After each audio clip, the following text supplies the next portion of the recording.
on as a guest today, who does a lot of very cool design of 3D avatars, among other things, is the CEO of Polygonal Mind, and also works with Crypto Avastars IO. So we'll definitely get into hearing about some of that, which is exciting. Really cool projects. I've been watching. I'm in Polygonal Mind Discord and have gotten to participate in a little bit of the fun action when he's creating his avatars. But I would love to kind of start this off by getting a little bit of your background and how you first, got interested and inspired by art in general. Some of us get through the listeners too. Lost me? Yep, we lost him. I'll Okay, I seem to have a decent connection, but I will ask that question over. Hopefully we have a steady connection here today. I would just love to hear a little bit about how you first got, interested and inspired by the arts in general, and then we can move more into the crypto side of things. Okay, so I guess I always go has been a creative kid. I've been always this kid who has been drawing all the time and making characters all the time. And then I realized that I wanted to do video games for a living very early on. And then it got me into learn 3D art, how to do 3D sculpting, 3D modeling, and that's pretty much it. I haven't had like a proper education on art or anything. The only thing that I got taught really was like doing 3D art, doing 3D skills, and once you start, if and you want to improve, then you will have to learn the basics. But everything I did it was basically on my own. I didn't have like a super teacher or a mentor or someone who I haven't held school either. So Pretty amazing. A lot of people in the community actually just got their start from their own personal interest in sketching or painting or photography, and I think that this space is, wide open for so many types of creativity. Also, just very accepting and very helpful community. So it's really awesome to find more and more people that don't necessarily have, art background from school or anything, but just took their own passions and interests and sort of dove in. And it seems like you got part of that passion from also getting into video game design and doing the 3D stuff, which is really cool. It would be interesting also to learn how you got into crypto and then how that led you kind of probably down the rabbit hole to NFTs. So it's always exciting to hear that kind of that bit of the story as well. okay, so my story is kind of it's kind of interesting because I learned from crypto when Bitcoin was like $4 or something like that. And at the time I was studying, I was like, oh, this, another crazy thing on the internet, and I just skip it until 2016, where everyone was like, oh shit, this Bitcoin shit is actually real. Let's invest on it. And then like everybody else saw it going up, and then I saw it going down. And I thought, okay, this is not going to blow up or anything. But next year, at the end of 2018, I was at the co-working space with my. I actually already was with Polygonal Mind, and I was in this co-working space having a coffee, and then this guy comes in. I'm in Spain, so I start to listen a guy speaking a wacky accent, and I say, "Oh, this guy is not from here. Let's go talk to this guy. Let's see what's going on." And interestingly, this is a guy called Mike Tibaro, and he has open source 1 yard in Argentina with a project called OpenVino. And he told me about he wanted to sell he's basically tokenizing his bottle of wines and selling them on exchange. And I thought, oh, that's actually really cool. And then he started me talking about Decentraland and all stuff. That's the first time I hear about Decentraland, about CryptoKitties, and about everything. And roughly it's 30 minutes. And I was like, okay, this shit is crazy. This is not real or anything, right? And I left him my card and just forget it about it. But a month later, the guy just writes me like, "Hey Daniel, I want to recreate my 1 yard into the central land. How we can do this? I'm going to pay you." And I was like, "Oh shit, this is not something that I can skip. I can actually earn money from this." And I didn't end up working with this guy, but I entered the central community, and I started to learn more about this and how the NFT space. And then I met Jean, and he took me around crypto voxels and made me buy my plot there. And that's where it started. And then from here I started to get more gigs from the central, and I started to get paid on crypto and started to do more and more stuff in the space, and until today. That's awesome. It's super interesting that you mentioned the tokenized wine because I'm not like super familiar with it, but I did hear about that quite a while back because, and I have a local friend who makes natural wine. And so I keep trying to get him to get into crypto, and he's like kind of on the fence. And I'm like, there's other guys that tokenize their wine. You can get in on it. So that's just a funny coincidence. But and you've been in you got into DCL fairly early, right? What around when was that you started getting into Decentraland and then CryptoVoxel?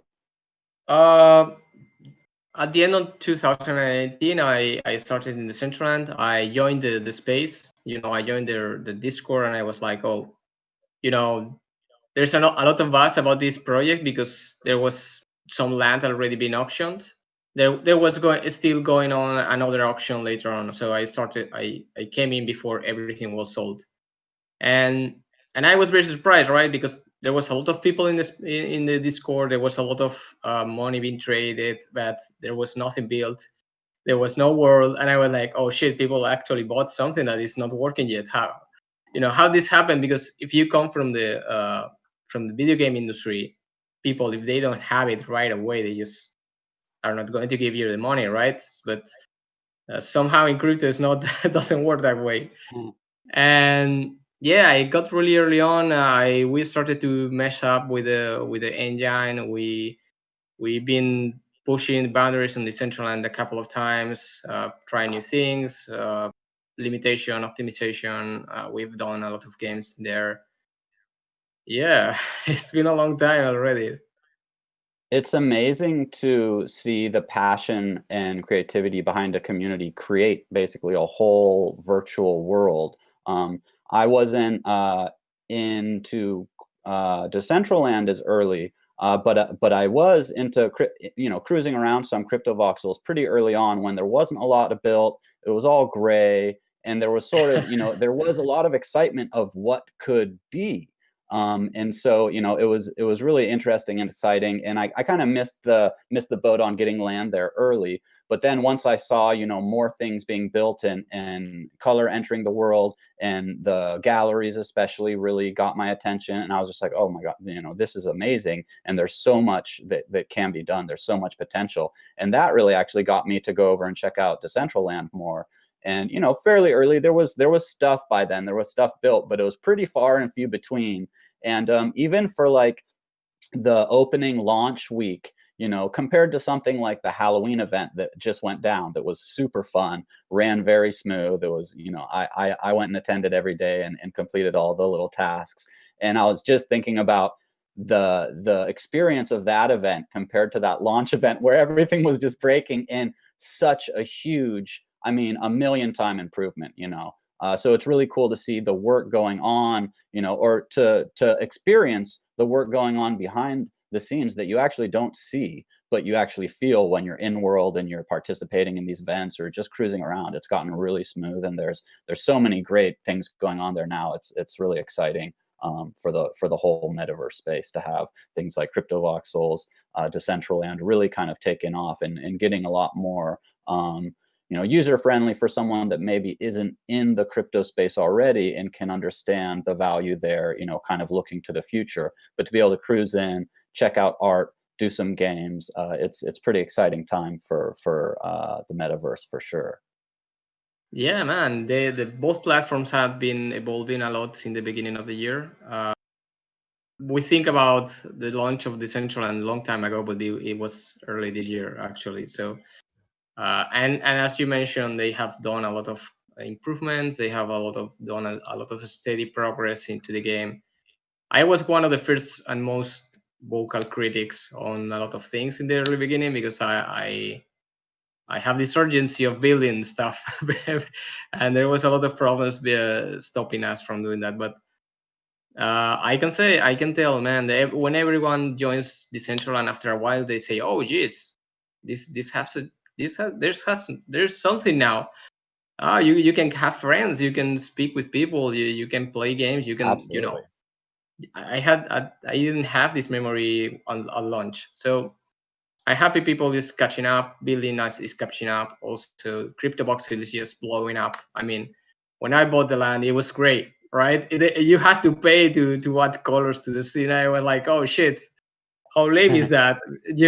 I thought that was lame, but now it's blowing out a lot. Now everyone is building there, and people is fighting to have place to build. So yeah, this Yeah, has yeah. changed. And definitely adding the color for anyone to use was huge Yes. because, yeah, having to pay for each color. I remember hearing about that and I'm like, how am I going to be able to afford getting a land and then like buying each color and like doing this? So and also you kind of, maybe criticizing or being a somewhat dissentive voice back in the earlier times. That's really important because it helps push the progress forward faster than if everybody's just kind of like, yeah, this is really cool. You need to be able to point those things out and push the boundaries, and then that's where more progress gets made. Which obviously we're seeing a lot of progress, which is great. Um, and I know, so you create your own art NFTs and some of them around these avatars. What has been your experience as far as minting NFTs and getting kind of into the market as far as these artistic NFTs? Well, the first NFTs I minted was on Super Rare, because when I got involved into the NFT space prior that, the crypto art space before that, because we actually built the first crypto art gallery in Decentraland, and the person who hired us, they have a huge collection in Super Rare, like have around more than 400 pieces of Super Rare. They're top Wow. Yeah. collectors in the space, right? And they, I started to think, wow, why is this guy investing so much money? Why is this collective investing so much money into these artists and into buying these specific pieces? And why they're interested into building, a virtual gallery for this? Because no, I think about it, it all makes sense, right? But how a year and a half ago, it was like just crazy, super crazy to me. Yeah, it's just even think about it, right? And that's how it started. And then I thought, hey, let's jump into Super Rare too. Why not? I can do 3D art. I do a lot of crazy shit for games or a lot of stuff for new projects. So why not? So I applied. I got accepted, and I minted my first token. And then I sold it on the first night. I was super happy, like, oh yes, this is the best thing ever. And then we started to create more NFTs, more for the events in the central end, and then I jumped into Rarible, because Super Rare is really cool, but I wanted to kind of do crazy shit and mint 100 or 200, or I never mint. I think I never minted something too much. Oh yes, Variable in crypto voxels, and then I started to mint stuff in crypto voxels, and then you start to mint a lot of stuff, and then you suddenly think, why I'm not creating my own contract and doing all my own stuff. And so that that was basically it. It's interesting because looking back, you're talking about a year and a half ago. yeah, why would someone need a virtual reality? And then the whole COVID thing hits and the lockdown, and now it kind of feels essential to have a virtual gallery. Even if you had a real world gallery, it seems like having a virtual gallery is just another kind of obvious step to take. So I do think we're going to see this, kind of explosive growth keep going. Um, and that's cool that that you got in on super rare early. And then how did well, you got into onto Rarible and started doing more kind of just fun and crazy stuff and whatnot. How did you get inspired for your like 100 avatar challenge that you did? Because I would love to hear you talk some about that. Okay. Uh, so the Avatar project was the second round. So it's the second time I did it. Did it early. The first one I did was at the end of 2018. Like I did this, and I also met this guy, and I also met the Central, and it was all in the same period of time, right? And it was like everything blend at that time. And the first time I wanted to do it because when I'm an artist. I consider myself an artist, a character artist. I really love to do crazy characters, and at the time I was not doing anything. I was not doing anything related to art. I was just managing the studio, and when you start to manage people, you start to don't do so much work or do so much creative work. Or so I thought, let's do this kind of challenge that I see on Instagram, people doing, you know loads of days consecutively the same thing. And I thought, why not doing characters? I know how to do super quick characters, so people doesn't know how to do that. Let's do that, and let's roll. And this project opened us a lot of doors, because this after a while we decided to open the characters to be open source, and then we turned them into avatars and turned them open source, and we got into VR chat, we got into chat with so many companies, just thanks to having this project. So the second round was like, why not do it again now? Then I have a new team, I have a bigger team, I have more reach, I have new plans, and we can even tokenize them later on. So let's do it. and, and now it's on fine.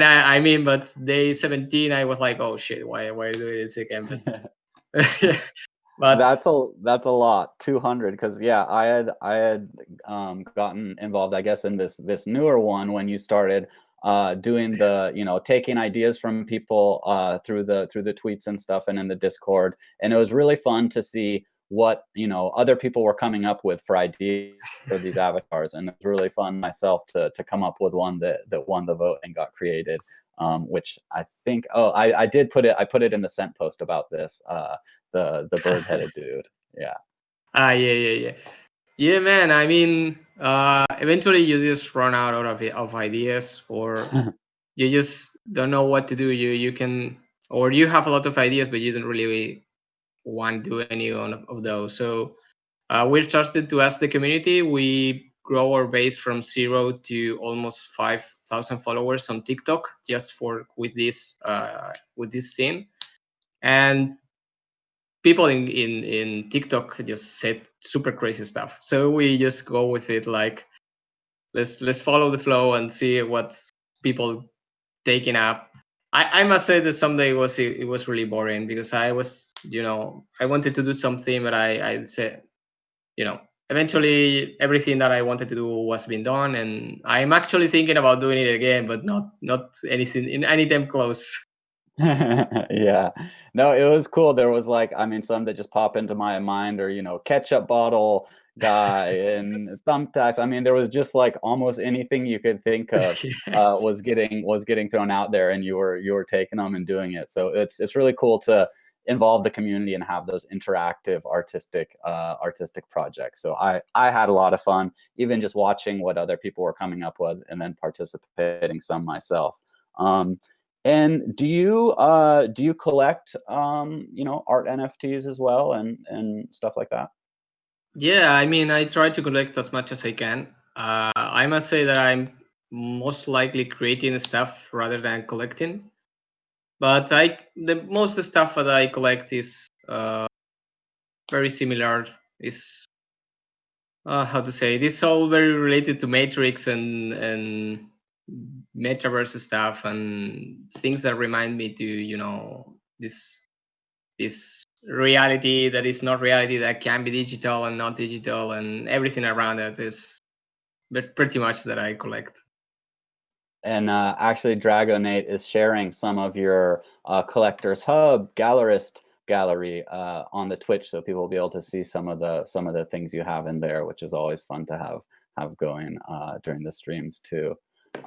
So, and also something I'm always interested in with collectors and digital collectors is, do you also collect physical art, or have you been, did you maybe collect uh, playing cards or things like that, like throughout your life? Have you kind of been a collector, or is that a little newer? I know you've been a Okay. creator and stuff. Yeah, I've been trying to be a collector when I was a kid, but my parents just throw everything away. Like uh, every reason that I had to collect stuff, my parents were like, "Why the hell would you want to collect, Simpson stuff? You already see them on TV all day. Just forget about it, right?" And then the next day, "Oh, I want to have this collection of cards." And then after a while, my parents were like, "Stop wasting your money on this shit," So as a kid, I didn't have that, and growing up, the only thing I had was my World of Warcraft account, and I collected every achievement that I could for that. So I didn't have this physical attachment to things, but I have this digital attachment to collecting achievements or collecting uh, badges on games or stuff like that. So I do have art, but most of the art I have physically is done by me. When I was, I didn't have like, I didn't went to art school, but when I was in middle school, I had oil painting classes. For the more advantaged artistic kids, they had oil painting, right? So that stick with me, and once in a while, I just create something, and I don't try even to sell it or anything. It's just playing around my house, and just that. That's Because really cool. yeah, yeah, yeah.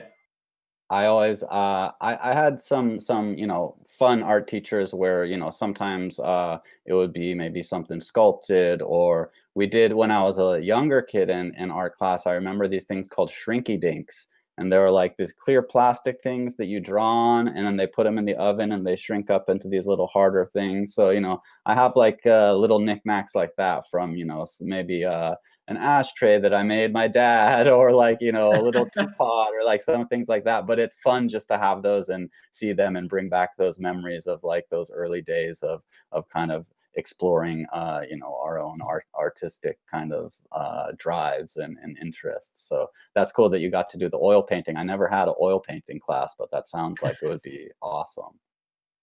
Yeah, I mean, I learned a lot. I mean, we copied a lot. Most of the art that I did in middle school was copying other artists' stuff. It was not creative because whenever we tried to be creative, the teacher was like, "You are not old enough to be creative. You just have to copy and forget about be creative because your brain is shit. You're a That's kid. the You're that's the worst advice an art teacher could ever give, I oh think, man, to I'm not sure, because a kid imagination is wild, and you're trying to teach them technical skills, right? You're not trying to teach them art. They wanted us to teach us how to use painting for whatever we wanted to do. And okay, when you're learning, you're maybe complaining about that, but once you're getting older, you say like, "Oh, this guy was right. He was trying to teach me stuff. He was not trying to actually discourage me or anything." And eventually you get it. You say, "Okay, I copied, 20 different paintings from really great artists, and now I know how to do that kind of stuff, and that helping me how to evolve in the future." So I don't see it as a really good. bad thing at No, all. no, good point, because I wasn't really thinking about, painting specifically, but yeah, for something like that, I think you do need to learn the skills of even just how to make the brush stroke or how much paint to put on your brush and things like that. So I can see that copying something else and kind of getting close would help you learn some of those techniques. So yeah, you're good point. Yeah, I mean my experience in school with art was much more just kind of fluid stuff. Like we would make stuff out of clay, or I mean we did like watercolors and stuff, but it was always a lot more free form type thing. So maybe I needed a little more of that. Your brain's shit, kid. Just do what I tell you. And I would have been Yes. like, had some painting skills today, because I enjoy sometimes busting out watercolors, but I mostly just do abstract stuff. I never really got to be able to like do still life or anything like that, which is something I would like to be able to incorporate some skills of being able to capture that kind of thing. So yeah, very good point on that actually. Um, your brain's shit, kid. That's a good one. I like that quote. Um, and another interesting thing to find out with people is like when you're making these pieces, do you find that you or with your avatars and stuff, do you find that you start to sort of form relationships with some of the people collecting your stuff, and how is that aspect of the community for you? Okay, yeah, I actually find out that some people collect out my stuff, specifically like, this guy called Crypto Joe. This was one of the first guys starting to collect my cards, and I was like, because I didn't really make them to sell all of them, rather than to have this memory of that day working on that specific avatar. But rather than that, not really. I mean, I did. I'm not very active into trying to sell my artistic stuff or stuff that I consider myself, because I invest a lot of time to selling the studio itself. So I do actually have really good connection with people when it goes to a studio, but when it comes to my own personal art, I didn't have this actual relationship with my collectors, because I'm not really active doing crypto art stuff. If you check out my super rare, you will find that I haven't made that much stuff since January. So I didn't have even time to to even have a relationship. Well, you have been, I'm sure, very busy, and I'm pretty familiar with the polygonal mind. But do you want to give us a little bit more background on the Discord group and kind of what happens over there? Oh yeah, so Polygon Mine is an independent studio, and we imagine, design, and create virtual reality environments, avatars, games, and anything that has to be around the metaverse, basically.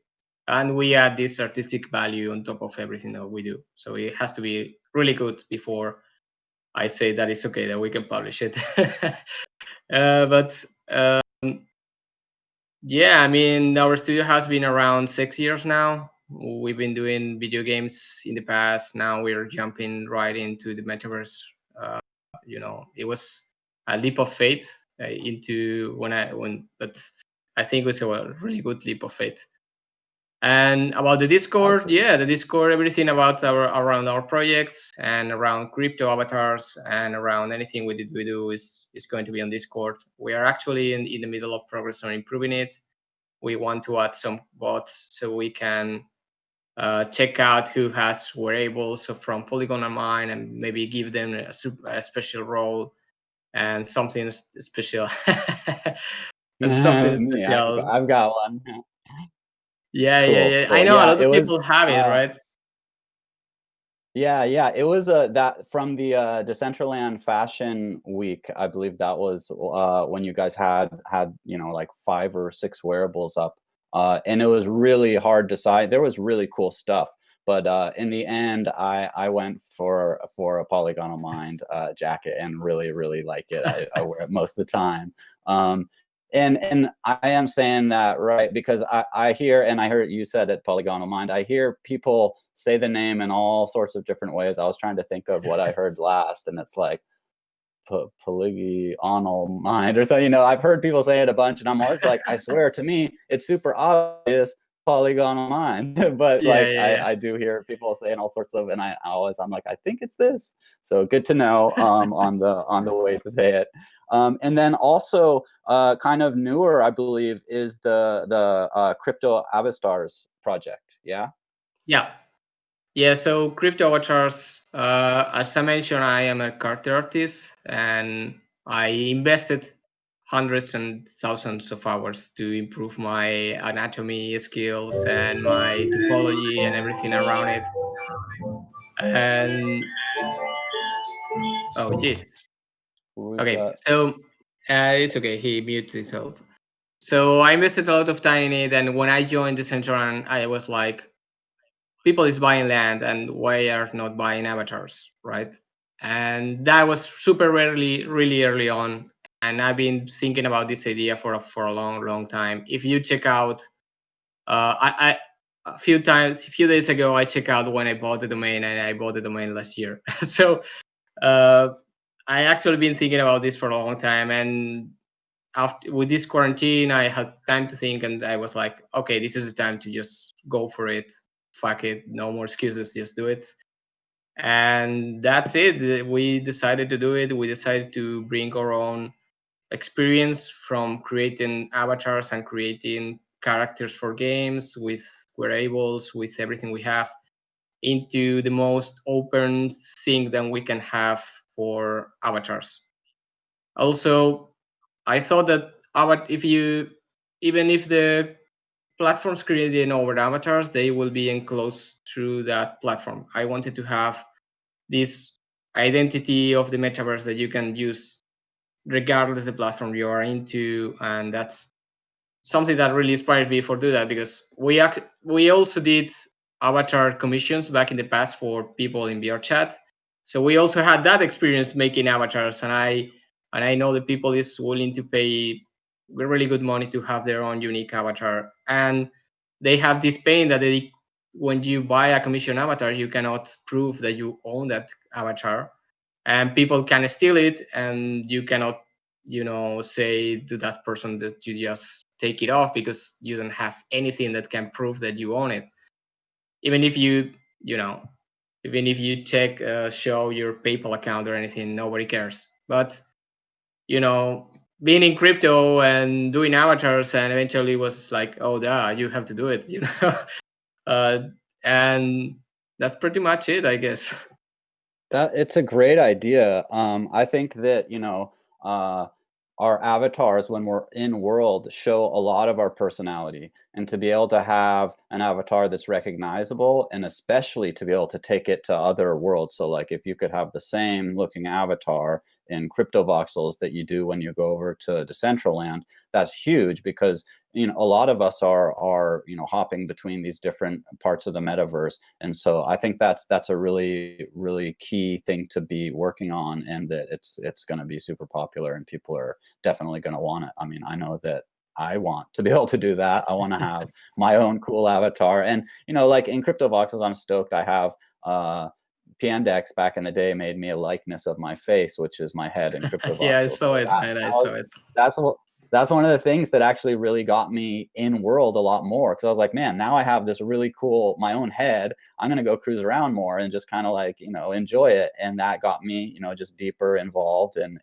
kind of started my journey to then be able to have a gallery there, and recently got a little apartment over in a tower, and so that'll be kind of like my hangout meeting spot, and then can pop over to the gallery to check out art. And yeah, it's super cool to have that personalized feel. And then also, I mean, you just get a kind of feel for someone to see what kind of avatar they have, or their wacky wearables that are on it. You can just kind of get a little bit of something from that visual, and then like we were saying, you recognize that person right away, whatever world you jump in. You're like, I know that crazy outfit. Right? So it's really Yeah. cool, and I've seen some of the avatars you guys have made, and they're really awesome. So that's really cool work. um is there any other project that you would like to mention? Oh man, there's so many things going on. There's so many things going on that I know what to mention, and actually.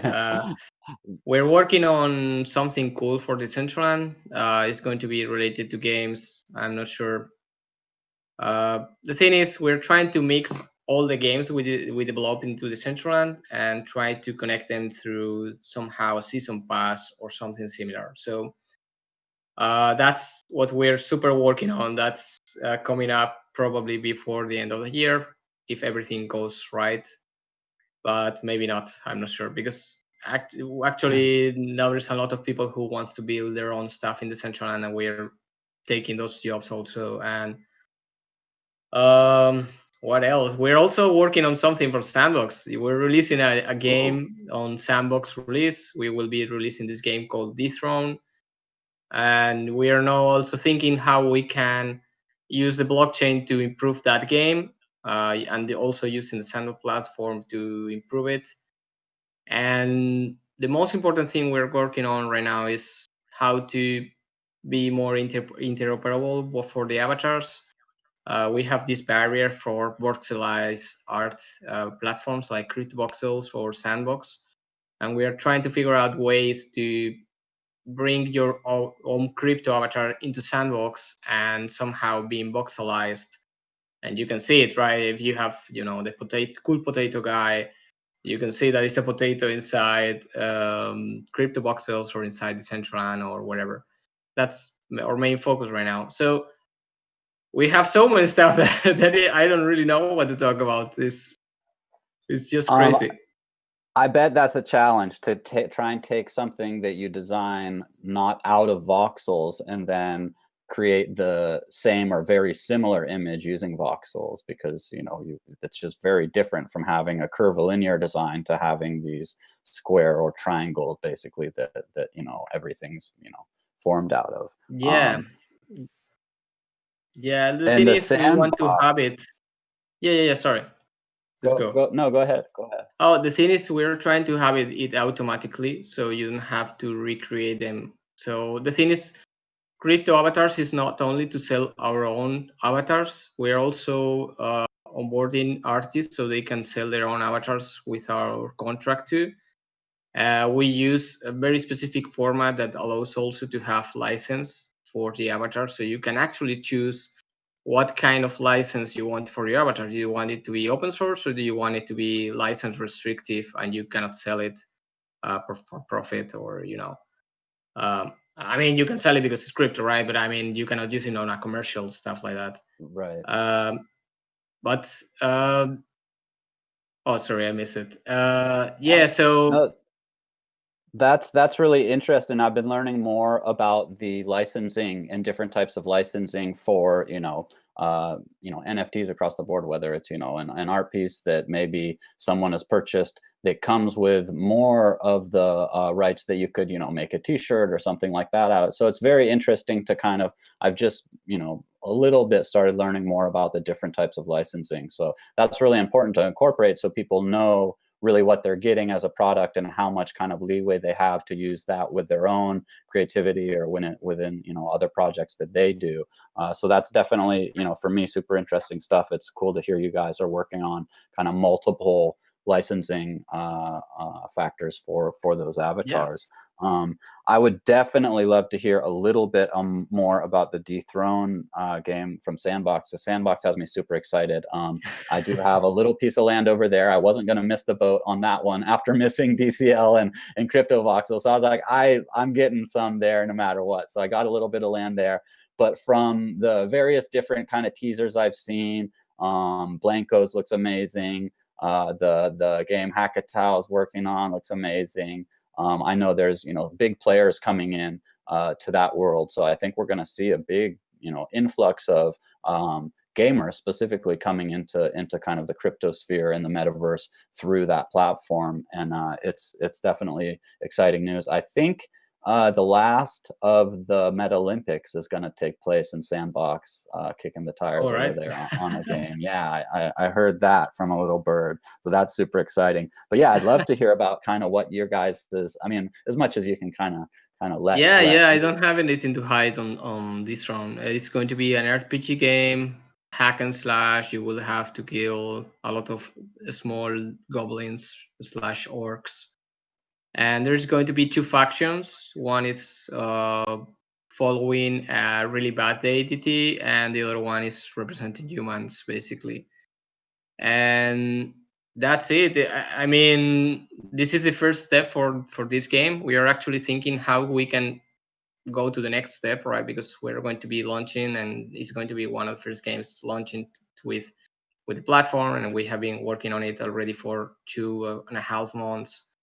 And now we're also already thinking of how we can push it a little further. And I'm just we are still not done with that yet, but I can promise that it's going to be really cool if we can manage to provide what we're thinking for the platform, because we want to somehow um, push the boundaries between the two factions depending on how the players or how the community wants to go, right? So there are going to these two factions, right? Like in World of Warcraft, you have these two factions, and then you can, if you like one of those, maybe you can support those, and you can, screw the other one, or kind of experience with that. We're working on that. Not sure how it's going to play out, or if it's even going to work at all, but that's what we're thinking on, basically. Sounds really cool. I like the like evil god and the humans battling it out, and it sounds almost like there'll be, the gameplay will be really different depending on what choices you make. Maybe is that kind of what you guys are going for? Yeah. Kind of almost like choose your own adventure style thing. So like you Yeah. wouldn't go in and play the same game if you made a different choice here. It's gonna actually come to like a totally No, different it's outcome. more about how to say it. More about if you want to support the Evil God faction, you will maybe work on that and buy their items, and you will make that faction stronger. So the guys on the other faction will have it harder when they are making this quest or when they are doing something different. So uh, it's going to be more about screwing the other faction and having benefits for your own if you work and protect your kind, rather than choose your own adventure. It's going to be more to the social aspect rather than choosing individually what you want to do. Cool. So I can imagine there'll be kind of people, whoever choose a certain side is going to be trying to bring more people onto their side, to try and have, more support for that we'll call it team or whatever. So that's Yeah. pretty cool because it's going to drive, real world engagement between the people that are playing, a lot too. I'm sure there'll be, interesting social dynamics coming into play there, since what you're choosing to do is going to be more about, bringing down the other side through, it sounds like, actions that you can do that aren't necessarily just swinging a sword or, shooting a gun Yeah, or exactly. things like that. Cool, cool. I like it. Awesome. Yeah, Sandbox definitely, I think, is going to have a lot of exciting stuff coming for us.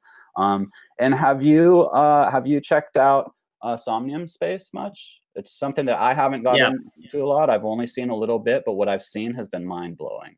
So Yeah, yeah, we already have crypto avatars working on Somnium. So oh yeah, we've been checking it for a long time. I actually had to have the chance to meet Arthur last year, and the thing is, I didn't have money at the time to buy on Somniums. I know the prices are just crazy expensive, like on crypto voxels or on Decentraland. So it has been difficult for us to jump in and just jump in and build. And also the thing about Somnium is that you need a high-end device, and most of the computers that we have didn't have the potency to run it until very recently. So I have this blocker on that front. But yeah, man, I've been checking out. Maybe it's the project that I've been checking out the least, because there are already so many stuff that we are working on that I have to focus on the things that we already have. I would love to create something on Somnium, but again, we need like a really good gig to let us focus on that for a long period of time, so we can understand the platform and what we can do there. And so we have done that for CryptoVoxels, for Sandbox, for Decentraland, for VRChat, for Mozilla Apps, for other games as stupid as fuck. And so we didn't have time to check out Sandbox basically, but it's on the Pretty much list. everything else, though. Yes, yes. Yeah. Yeah, no, it looks amazing. I got to go around on a little tour of like an art gallery opening a few weeks back. I think it was on Josie, one of Josie's streams, and it was just incredible. The lighting, the textures, how each art piece was lit, and then there was this really cool, like the top floor. I think it was like 5 or 6 stories. The top floor had these trees growing down from the roof, and it just like going in somewhere like that felt so cool and different that I just right away I pretty much fell in love, and I was like, oh man, yeah, I can't wait to get to spend more time in the space. But it comes down to having, at this point at least, the gear. Like you mentioned, you need a really beefy system to go in and cruise around. But I also know they're working on trying to get it available across more platforms, and be able to get on with a little MacBook eventually or something like that. Um, and then it would be interesting. I know that you do these builds and have different clients in different worlds. How how do you kind of go about, people just see what you've done and reach out to you, or do you guys have a little bit of like kind of promotional stuff that you do to attract these clients, or mostly just word of mouth, or Uh, it's word of mouth. It's a mix of everything. After so much time, it's just some clients already talk good about you to other people who can be clients, and it's word of mouth mixed with Twitter. I guess Twitter is the epicenter of everything. Everything that I have is thanks to Twitter. That's for sure. Because it has helped me to promote our business, and a lot of people has reached out through Twitter, like, hey, I saw your work on Twitter, and then I saw it on the Decentraland, and I saw it somewhere. So we haven't really, we are starting now to like doing paid art to see how it behaves, to see if we can actually have clients just paying ads and people seeing But we actually started like 3 days ago, so we haven't had time to measure anything or any results. So it's most word of mouth, and I'm present on almost every single Discord channel ever. so so I sometimes I'm super active on Decentraland, and then I meet someone in the Decentraland Discord, and meet someone that knows someone else, and then knows someone else, and that someone else is actually someone who is actually willing to pay and willing to invest in Decentraland. So it's more about speaking with people, with a lot of people all the time through Discord, basically. I love that. I mean, this community is so open and inclusive that it makes it more possible to be able to kind of reach a broader audience or client base, because everybody is, really excited about the space, first of all, but then also just really positive about other people in the space. So I feel like a lot of us, kind of will, if somebody brings up, oh, I'm looking for someone to build, more than likely we're going to be like, oh, well, check out so and so and so and so. They build amazing stuff in CryptoVoxels or Decentraland. So and Twitter obviously is, really important tool for anybody that's maybe newer to the space. That is really where a lot of crypto art especially, but just kind of crypto news in general, is almost just like go to the Twitter feed, follow as many people as that you've heard their names in the space, just start following them, and that's a great way to sort of keep caught up. And yeah, my Twitter feed is crazy, and I miss half the stuff that comes in there because I'm following so many people, but it is an amazing tool for sure. And then how many people do you have on the team? Oh man, we're 9 now. Nice. And are you planning on just kind of, as maybe you reach certain levels of getting X amount of projects or clients, you're gonna kind of keep expanding, or do you want to keep it Oh man, we keep small? spending all the time. We keep spending all the time. I definitely don't have like a small team attitude. We have been growing since day one. I mean, I started the company with a friend of mine, and then he left, and I was alone, and from alone to 9 people. So No, we have 9, but if we have more projects, then we have to expand. And I'm already looking out for people and training and doing tests for new developers that we want to hire and new artists that I want to job in case we need to build more stuff. So yeah, definitely growing, man. I this is the beginning of the metaverse. I mean, we're building the very first billions in the metaverse. So why stop? Why keeping the team small? Let's make it big. Let's make it so we can build as much as possible in the metaverse. So that's my goal. I don't have any. That's That's awesome. it. Yeah, love it. It's really cool. I love the kind of open feel to just be able to keep, like you said, if there's more people interested and then you have more people that are interested in working on those things that the clients need, that's great. Just keep expanding and kind of, these kind of things help lift, I think, the whole community because the more kind of quality builds that we see popping up in the different metaverse areas is just, adding more value and maybe attracting newer people that might not have been as interested 6 months ago when there was maybe not as much to see. You come in now and you can see all types of amazing builds. So I think it's a great attitude to have to just kind of keep growing and keep expanding and kind of ride this wave that we're all kind of getting lifted up with. So that's a great attitude in my opinion. um, Very cool. And then, as far as wearables, are you guys working on more wearable stuff for any future release? Yep. That So we be created. limited and frequently. Yeah. So we created the first wearables in the Centrand. We like the jacket you have. We haven't sold all of those. The ones that got sold was the Centrand stock. So we still have more wearables to release from that batch. Then recently we had the chance to create mythics in Decentraland. That means that only 10 will be available ever for those. Um, and then we're, how to say it? We are not thinking or working on any wearables for Decentraland in the future. Not because we don't want to be, but because we don't have the chance now. I guess we're all waiting for Decentraland to open the gates for creating non-stop wearables and people can do whatever they want.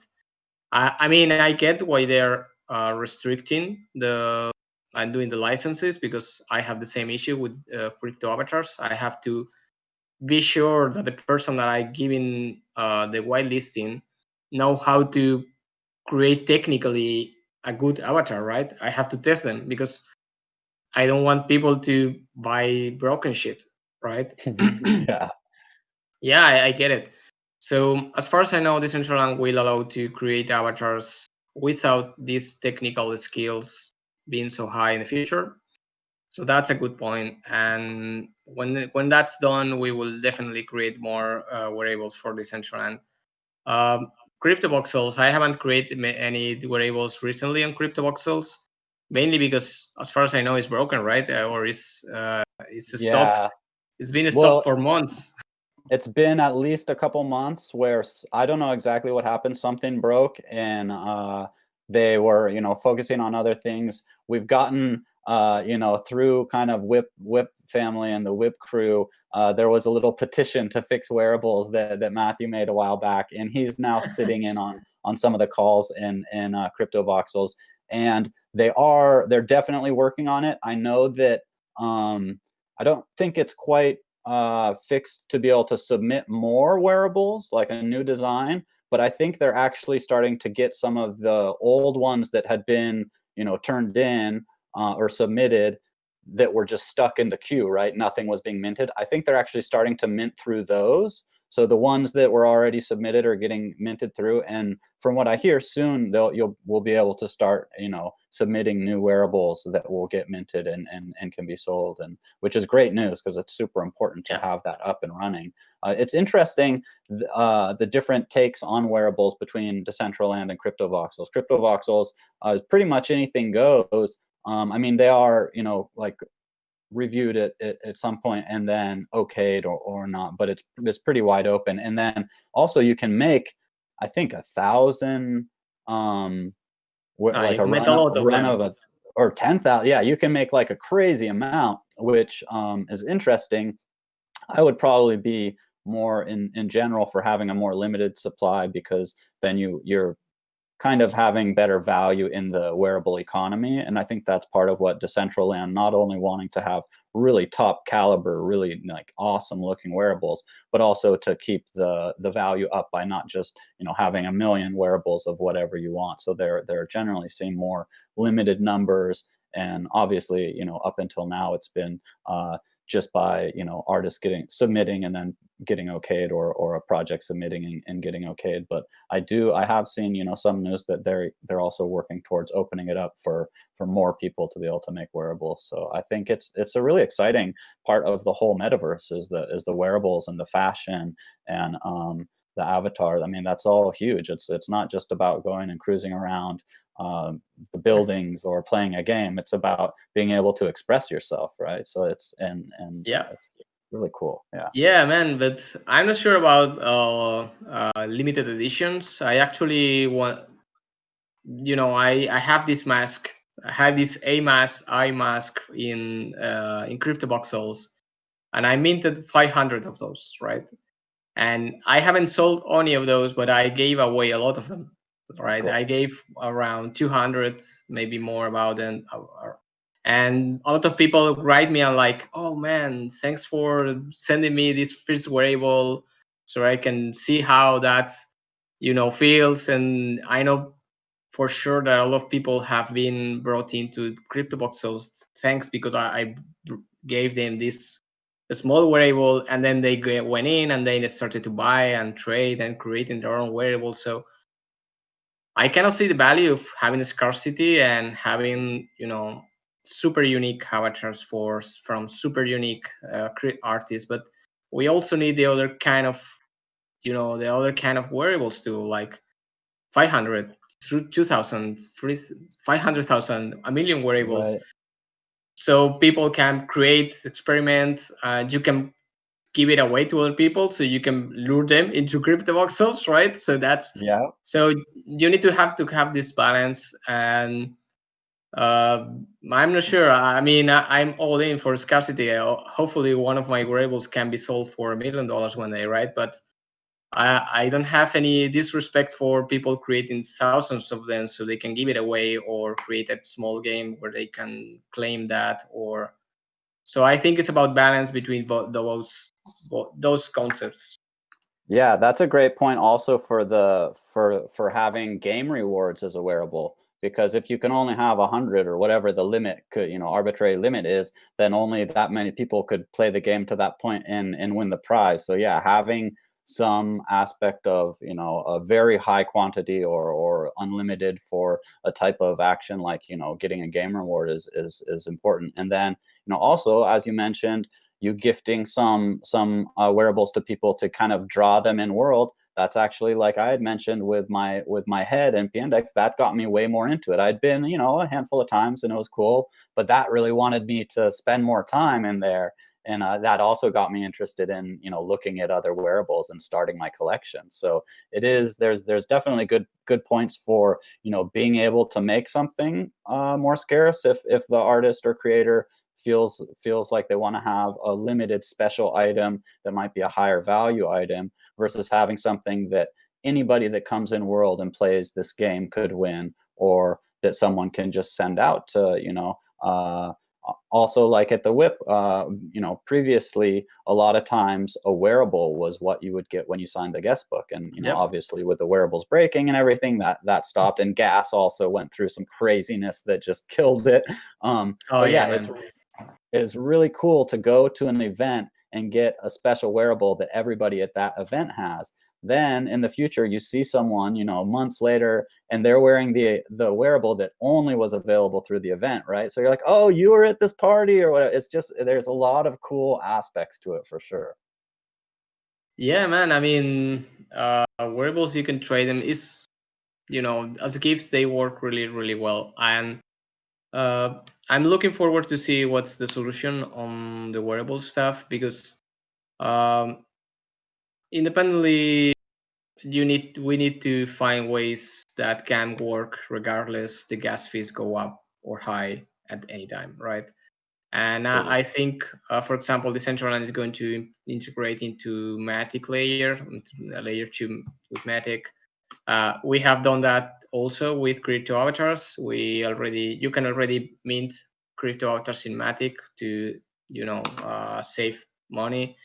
And I think layer 2 solutions will be the ones for NFTs and for wearables in the future, because okay, we are done, we are cool now, right, with gas fees, but maybe tomorrow another guy comes in, crazy red Kirby, right? Tomorrow red Kirby appears out of nowhere. He start to pump in the gas fees. Sushi reappears again, and we start to go crazy again, and this gas fees hell, and it just breaks everything. We cannot rely on that again. So if they are looking for solution into layer 2, that will be amazing, so we cannot depend on more gas fee stuff to enjoy, having wearables, because I don't really care if it's on the layer 1, layer 2, or layer 14. I don't really care. I just want my NFT. I just want to wear my suit, Yes. and just to be cheap enough so I can keep creating and people can be buying it, because there's no point if I create a $1 wearable and you have to pay $6 to pay $1 wearable, and then you have to pay $7. It's Yes, for Exactly. Ethereum people makes sense, right? But for non-Ethereum people, which is the 99.99999% of the population, doesn't make any fucking sense. So we need to Yeah. find Yeah. this cheaper solution where everybody can just work without being, in any hell or bad situation that can happen and will happen. I mean, maybe not now, maybe not tomorrow, maybe in 2 months, maybe in 2 years. I don't care. Whenever it happens, it has to be solved before that. Yeah, yeah. The the gas problems that we've seen in the last, what, 4 or 5 months or something, that have, spiked over various times, really put just a screaming halt to not only the purchase of things like wearables that, would see a lot of action if, like you said, for a $1 wearable, you don't have to pay $5 or $6. If it's 20 cents and you're paying, or 25 cents and you're paying a buck 25, that's still great. Most people can do that. But also, that the same issue stops a lot of smaller artists from being able to continue minting their artwork. So that's a Yep. huge other factor, that it drives down the general economy. So it's the layer 2 stuff is super important, and I've seen a handful of projects go to Matic, which seems like a pretty good solution. I know there's other ones out there. I'm just not super familiar with a lot of the layer 2 solutions, and it'll go deeper for sure. And just waiting for ETH2 to roll around or whatever is not. It's I'm really glad people are that dove in and are working on this issue, and there are some solutions now out there that seem to be working, like Matic is an example for one. So yeah, super Yeah. important. Yeah, we need those. I know that Decentraland also have this other layer 2 called XDAI, and they're using that for to get budgets for any event that they go, because the gas fees are so low that they just pay it. They don't ask you to pay it. So Yeah. yes, we need these solutions for NFTs. I mean, I'm not.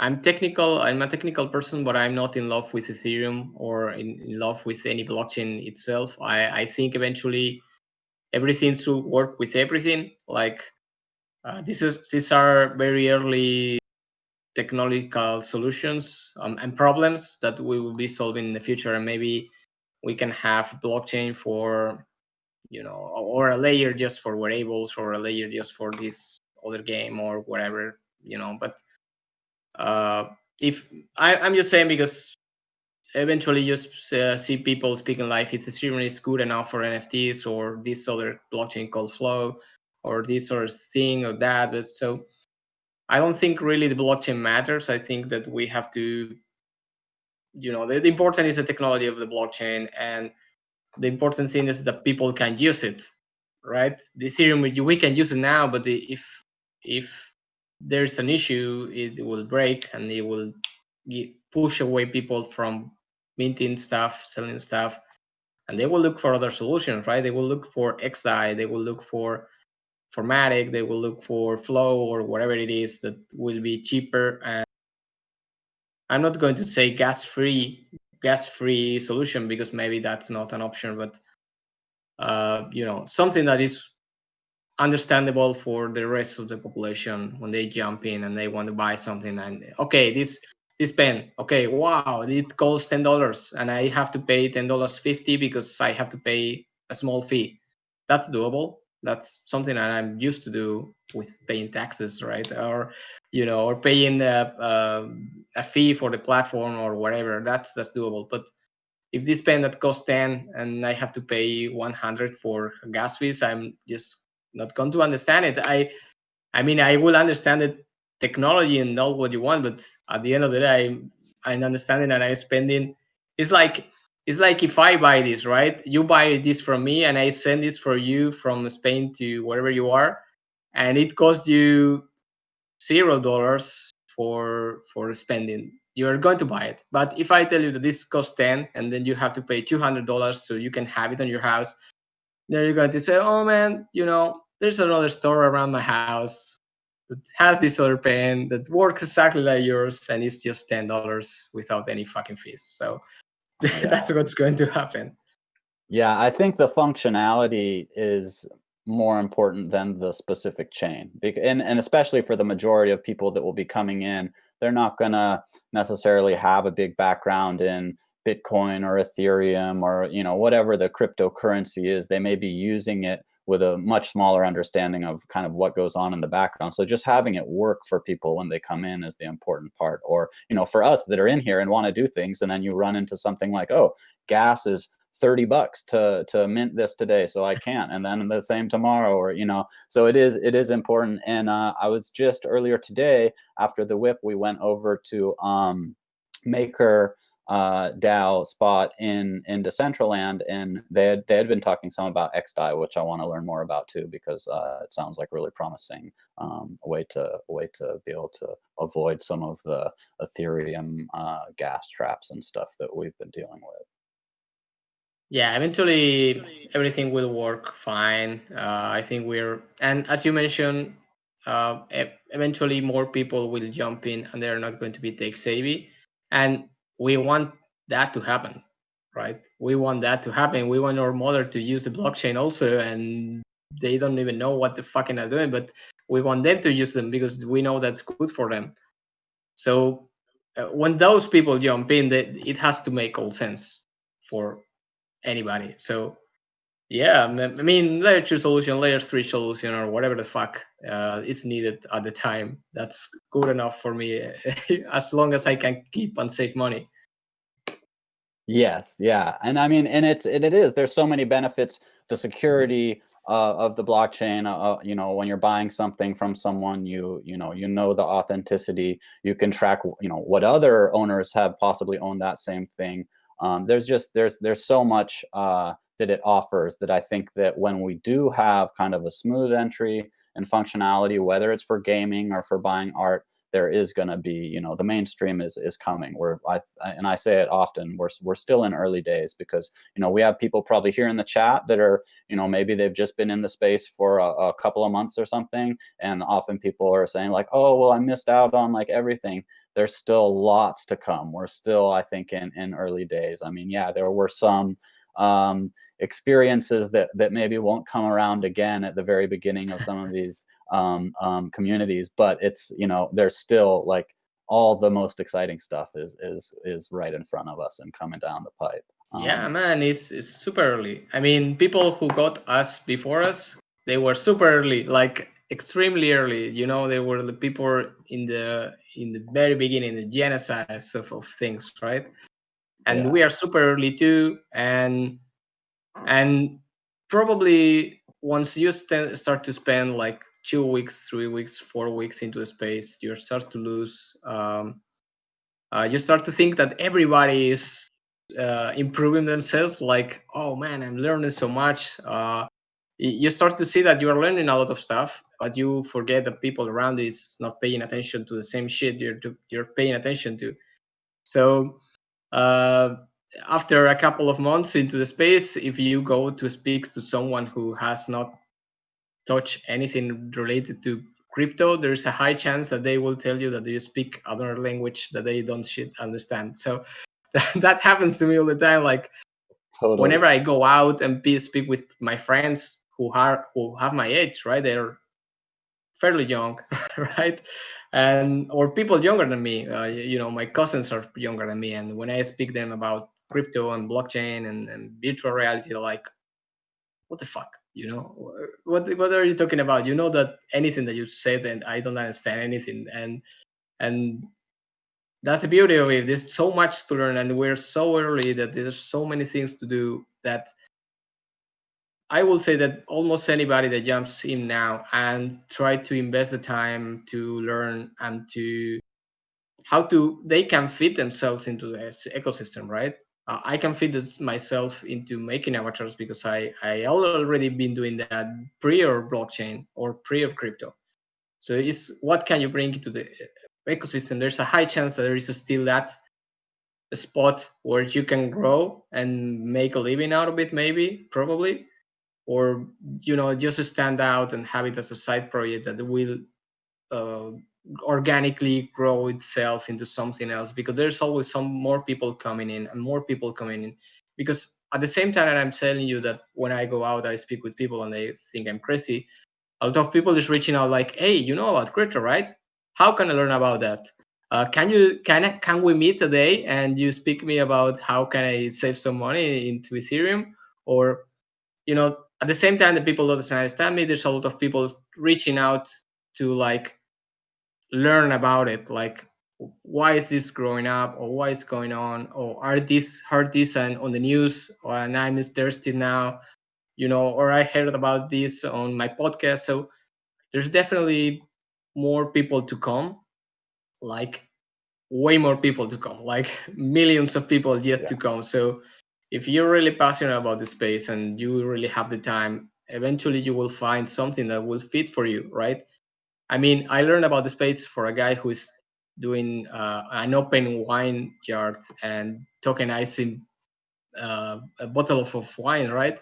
That's city's crazy. I Yeah. mean, Yeah. I that's love it. still one of the most crazy stuff that I heard. So uh, just learn about it and be confident. And I'm sure that there's a lot of things that we cannot even imagine that in 2 years will be normal, and they are not even conceived yet, or the person who is going to build that is not in the space yet.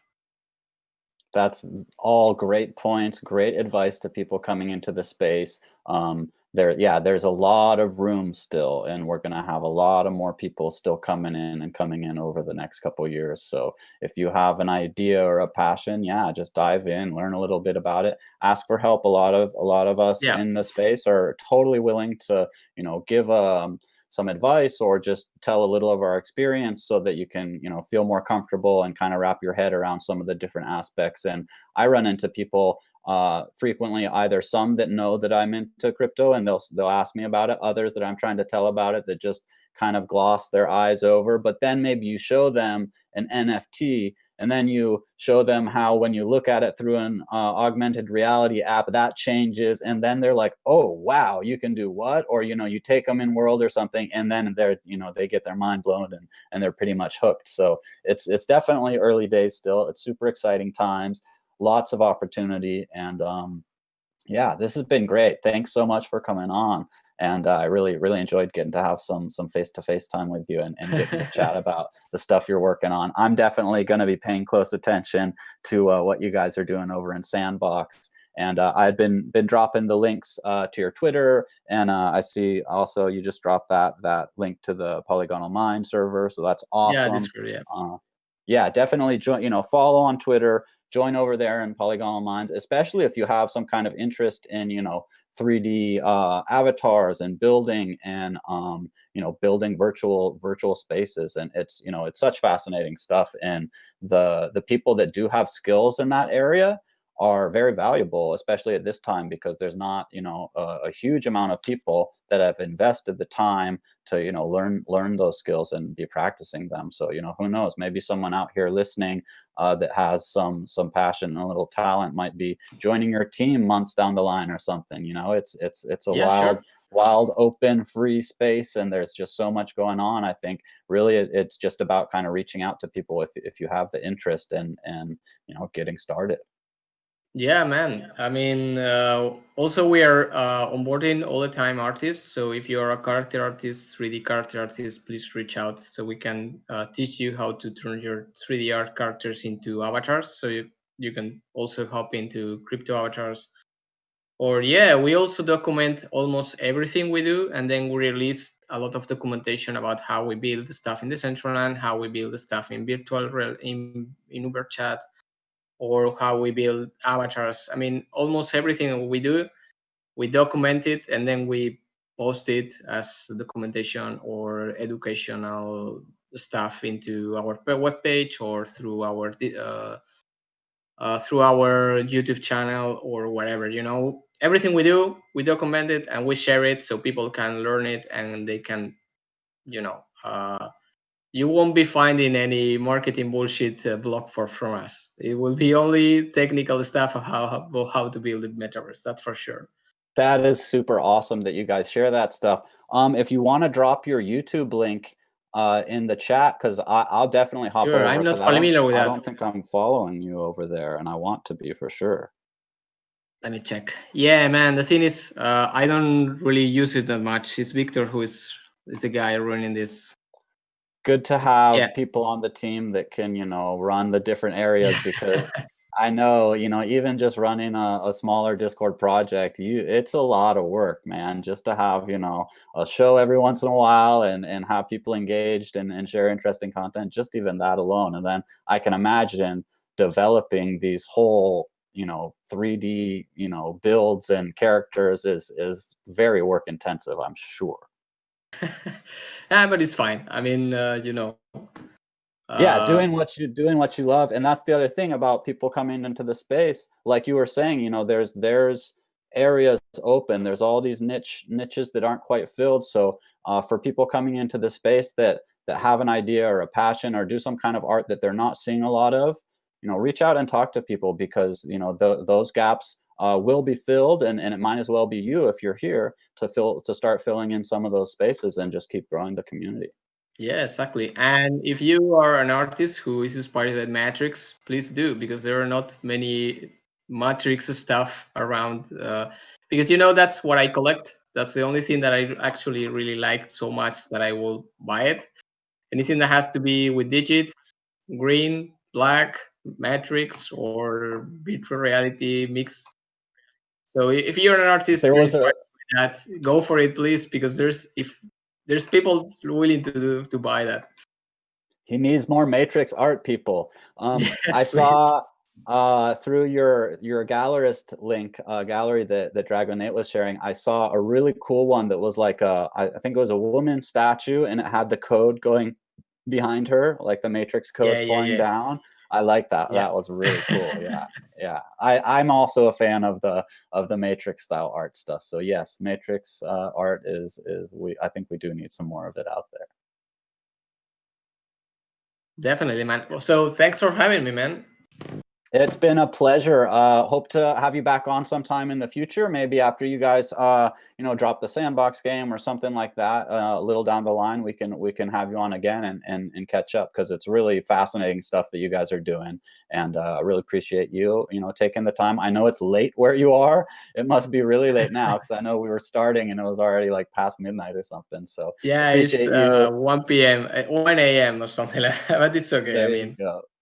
Yeah, yeah. And that's another thing that's crazy about, these events, because we're people are all over the world from, just everywhere. So timing is a little crazy sometime, but it's fun to sometimes pull an all-nighter to go to like the Asia Whip or this or that. So yeah, appreciate you coming and hanging out with us.